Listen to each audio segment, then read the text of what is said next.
Hey! Hey, welcome. Chef. Please. Can you come in? Walk in. Welcome to my humble dwelling.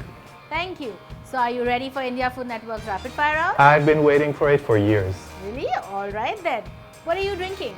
I'm drinking red Israeli wine from the Golan Heights. I love it. Why this wine over the others? Because this is the wine that created the wine revolution in Israel in the 80s.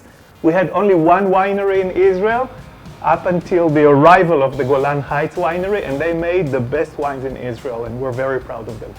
Brilliant. So, you travel a lot.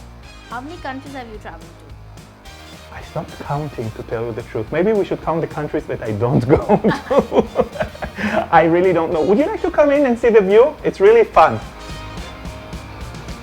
So this is my Mumbai. I love it. That's great to know. You have hosted several TV shows. How many? Have you ever counted? TV shows, it must have been around 10. And books, I wrote close to 20. So, but I'm not really counting. You know that in Judaism, well, I don't know whether it's in Judaism or just from my family, but my grandmother told me that you are not supposed to count things because it brings bad luck. Especially, you're not supposed to count meat patties when you're making them. You should never know how many meat patties you have in the pan. So, you're superstitious then? No, actually I'm not. She was. I'm not. Okay, so out of the 10 shows that you have worked on, what's the craziest moment you've had on camera? I had thousands. I came up with a show called Kill Gil. It was about the worst dishes ever. And one of the most frightening dishes I had was an Indian curry that was in London, in England. In a restaurant called the Cinnamon Club, they claimed that they served the hottest Indian curry ever. And before you eat it, you have to sign a deed that you're not going to sue them, which I did, of course. But to tell you the truth, it wasn't that hot. What is the biggest goof up you've done on camera? Once I fainted on live transmission. So what's the biggest lie you have told on camera? So many times have I faked orgasm on camera. You see? It tells you that I'm telling the truth, saying that this is great, this is good, this is lovely. Usually, when I'm served fish on camera, I say that it's great. I dislike fish. I don't eat fish. I detest sushi. And I did so many shows in Japan where they serve you these live fish to the table. You eat the sashimi when the fish that the sashimi was taken from it still watches you eating it and doing like this, and I say, this is great. I hate it. But you have to say that it's good. So in recent years, I just say to the waiter, you know, this is non-kosher, although it is. But for religious reasons, which I'm not religious, but for religious reasons, I'm not allowed to eat it. And they say, so we'll bring you vegetables. And then they bring fish raw because they think it's a vegetable, but never mind. I hate to bother you, but it's my martini time. Would it be okay if I make a dry martini for myself and maybe for you too? If you're It's making okay? for me, then absolutely. Good. Okay. So, I started my food career with being a bartender. I was a student in the Hebrew U in Jerusalem, and I was dirt poor. I was working in 4 jobs, in 2 bars, and as an Arabic teacher, and I was cleaning houses.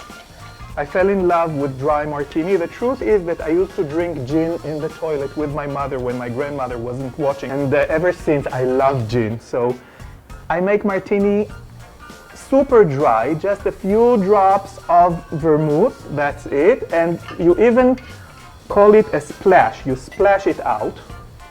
You kill the rug, but who cares? And then you swirl the gin. Never shake it because it makes your martini cloudy. You see the right color on my cocktail shaker. Good. Now you let it rest for a bit. Some lemon rind. Okay. So you smear it like this and like this. Half for me and half for you. And you're almost James Bond. Almost, because he likes to shake his martini, which is beastly. I mean, I would never do it. You know what I would never ever drink in my life? What? Water. Water is for peasants. I do not drink water. Now you will drink gin and enjoy. Thank you. To love and happiness. To love and happiness.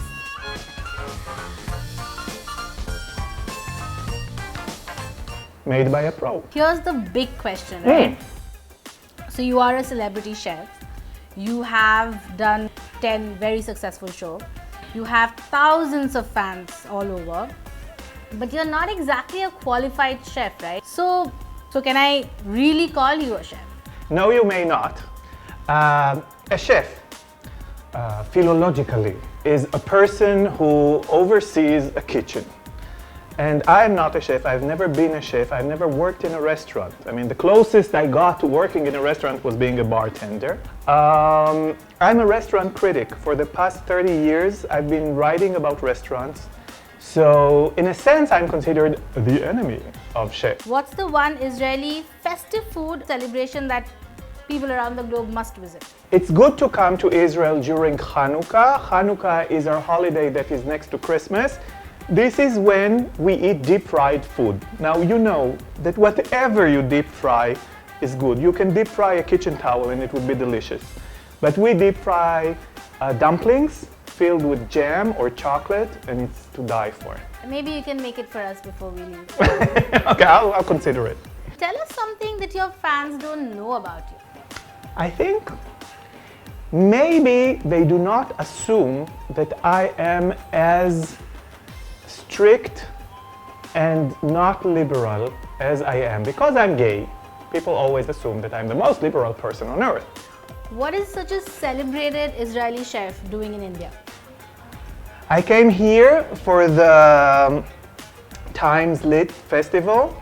This was my first time in India. So for 55 years, I haven't been in the subcontinent. And this was the perfect chance. And listen, you're not rid of me easily. I'm going to come back again and again and again. I'm in love. I'm in love. I feel so much at home here.